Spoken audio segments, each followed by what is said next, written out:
Bu komitetning boshlig'i Radesh mundaq dedi. Dunyo bo'yicha muxbirlarni ko'plab qo'lga olgan davlatlar e'lon qilgan taqdirda Jungo izchil shuncha o'rinda turib keldi. Jungoning matbuot besimi umumyuzlik umumlashdi.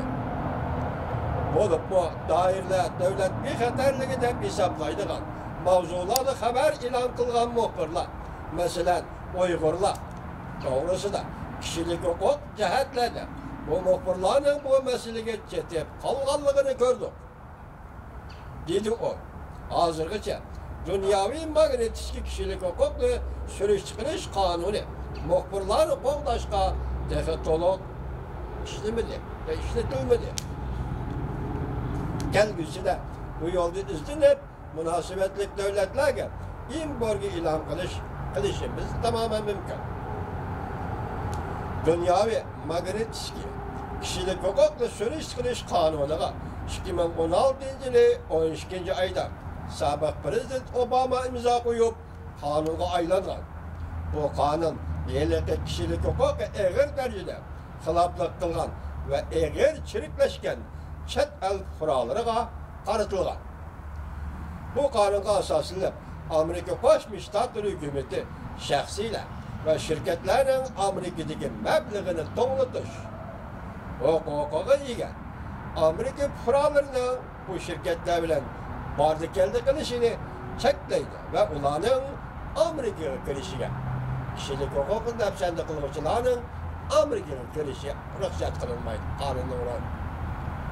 Endilikda yana bir xabar vatandoshlar hozir dunyoda hozir katta xabar bo'lib ketdi. Bu Turkiyaning Uyg'urlarga tutgan muomalasi.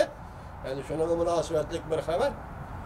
Türkiye Cumhuriyeti Jungo'nun Şinjan'da kişilik hukukla depsende kılganlığını ayıplagandan keyin Beijing iqtisodiy tahdidga ayıplagandan keyin Türkiye iqtisodiy tahdidga duch keldi.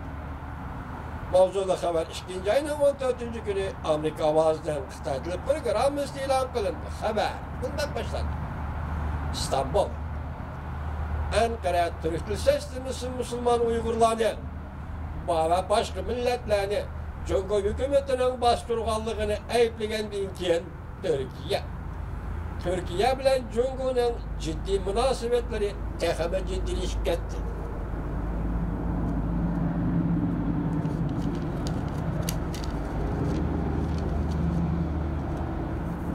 Bu macera belki Türkiye'ye iktisadi ziyan keltiriş mümkün. Jungo fuqarolari ve seyahatçilerge Türkiye kartip seyahat agahlandırışı çıkardı. Kişiler bundan hesapladı. Bu hareket Türkiye'nin sayılı seyahat işlerine zerbi bir değişti. Türkiye Cumhuriyet Taşkı İşler Ministerliği bayanatçısı Hami Aksoy Jungo'nun aslanlık millet Uygurlar'ı tutkan muamelesini ayıplagandan keyin iki taraf münasebeti ciddileşip seyahat agahlandırışı Jungo'nun kolunda yeniden ortaya çıktı. Bayanatçı Aksoy bayanatı da bundan görsetti. 1 milyon nefar Uygur kasten kolga ilişki uçurdu. Cismani cezaga uçurdu. Minmejiyuş cezası ve ziyankeşliği uçurdu. Jungo derhal cevap aytırıp bu yaman gırezlik bilen hücum kılıç dep görsetti. Jungo emeldarları Ankara tarafının asassız ayıpleşlerini yığıştırıp elişini talep kıldı.